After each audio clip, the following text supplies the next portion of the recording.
Pasar tradisional masih menjadi salah satu penggerak ekonomi masyarakat Jakarta. Namun, di tengah pesatnya perkembangan e-commerce dan retail modern, pasar tradisional menghadapi tantangan untuk tetap menjadi pilihan warga. Pemerintah Provinsi DKI Jakarta pun mulai melakukan revitalisasi sejumlah pasar sebagai bagian dari program modernisasi pasar tradisional. Namun, apakah modernisasi pasar cukup dilakukan melalui pembangunan fisik semata?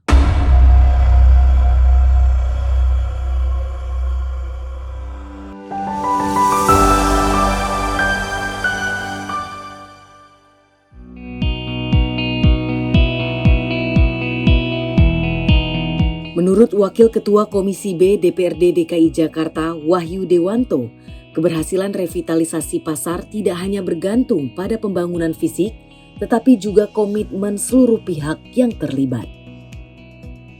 Yang diperlukan adalah komitmen bersama, baik si penyedianya dalam ini pasar jaya, pedagangnya, dan juga yang terlibat di situ. Apa sih yang dibutuhkan? Seperti tadi disampaikan dengan ada e-commerce dan lain. Pasar itu harus bersih, harus nyaman, fasilitasnya harus bagus, toiletnya harus bagus. Sehingga apa? Orang mau datang. Karena apa? Masyarakat kita itu lebih ingin berinteraksi langsung, begitu katakanlah. Ada tawar-menawar, ada jual beli, dan pasar yang ditawarkan, barang-barang yang ditawarkan juga cukup murah dan kompetitif, begitu katakanlah.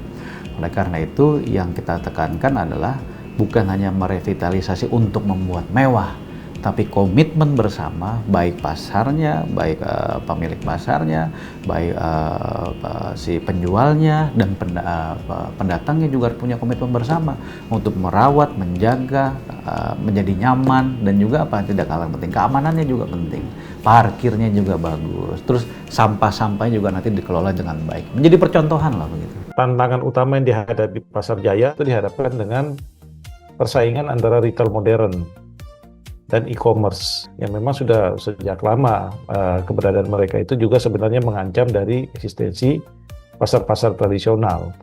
Tidak luput juga dalam hal ini pasar jaya. Selain pembangunan fasilitas, perubahan budaya dan pola pengelolaan pasar juga menjadi faktor penting agar pasar tradisional mampu bersaing dengan berbagai pilihan belanja yang kini makin beragam. Iya, jadi persoalan revitalisasi pasar itu tadi kita lihat memang cukup penting ya, yang saya coba cermati. Nah, tentunya dia memiliki parameter, ukuran-ukuran. Ukuran sederhananya itu mungkin dari aspek tata kelola ya. Aspek tata kelola pasar itu harus lebih profesional.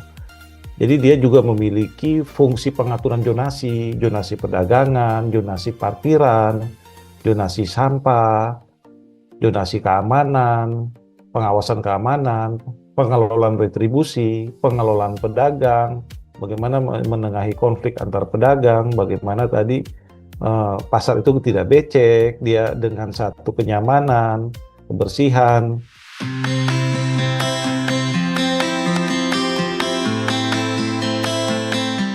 Pastinya yang harus dibangun adalah budaya dan edukasi. Karena apa? Dengan tidak memperhatikan hal tersebut sudah pasti ditinggal.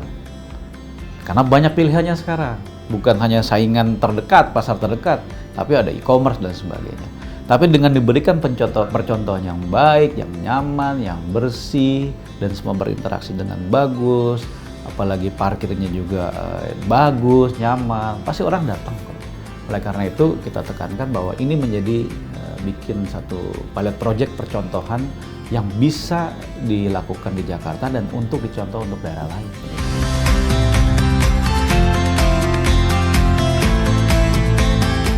Modernisasi pasar tradisional tidak hanya berbicara soal renovasi bangunan. Di tengah perubahan pola konsumsi masyarakat, revitalisasi pasar juga perlu menjawab tantangan daya saing, pelayanan, hingga perubahan perilaku pengunjung dan pedagang. Lalu, seperti apa strategi yang dibutuhkan agar pasar tradisional tetap relevan di masa depan?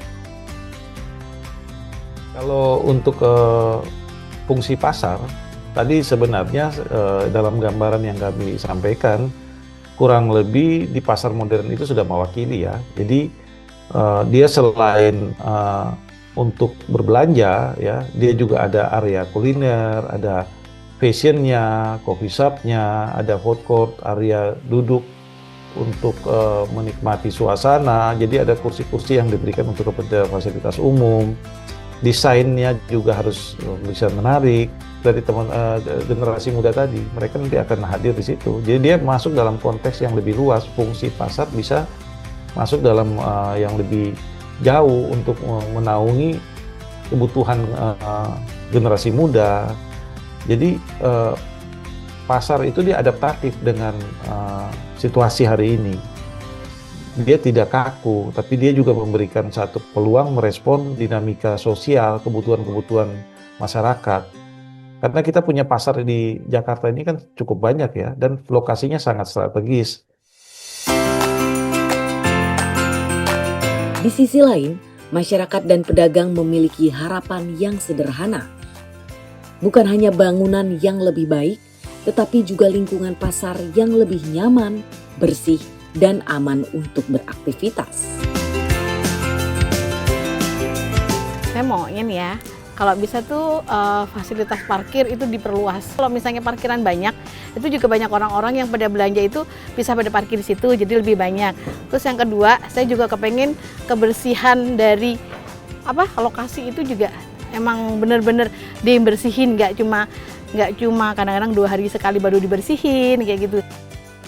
Di pasar-pasar itu yang lain kan banyak kuliner-kuliner, kayak ada tukang bakso, ada tukang soto kayak gitu-gitu. Jadi kan orang kan, oh enak loh di pasar sini gitu, fasilitasnya banyak yang jualan gitu. Bagi DPRD DKI Jakarta, perubahan tersebut dapat dimulai dari langkah-langkah sederhana yang langsung dirasakan masyarakat. Mulai dari kebersihan fasilitas umum, penataan parkir, hingga penerapan sistem transaksi digital. Langkah yang paling cepat adalah tadi masalah keamanan, kenyamanan. Dengan ada pasar yang existing, pastikan toiletnya bagus, bersih. Pastikan parkirnya tidak ada pungli-pungli. Pastikan kenyamanannya untuk pengunjungnya, aksesnya bagus, terus petunjuk sign-nya juga baik, begitu kan lah. Nah, terus dijamin baik pedagang, pembelinya semua harus fair. Kalau memang harus ada aplikasi bayar QR dan lain-lain juga lakukan begitu. Dan juga pasar jaga juga harus mau membenah diri. Gitu. Kalau dia tidak mau membenah diri, nanti tentunya pasti ditinggalkan begitu kan. Gitu. Contoh-contoh aja beberapa, ada pasar-pasar swasta yang bagus juga bisa dicontoh begitu kan.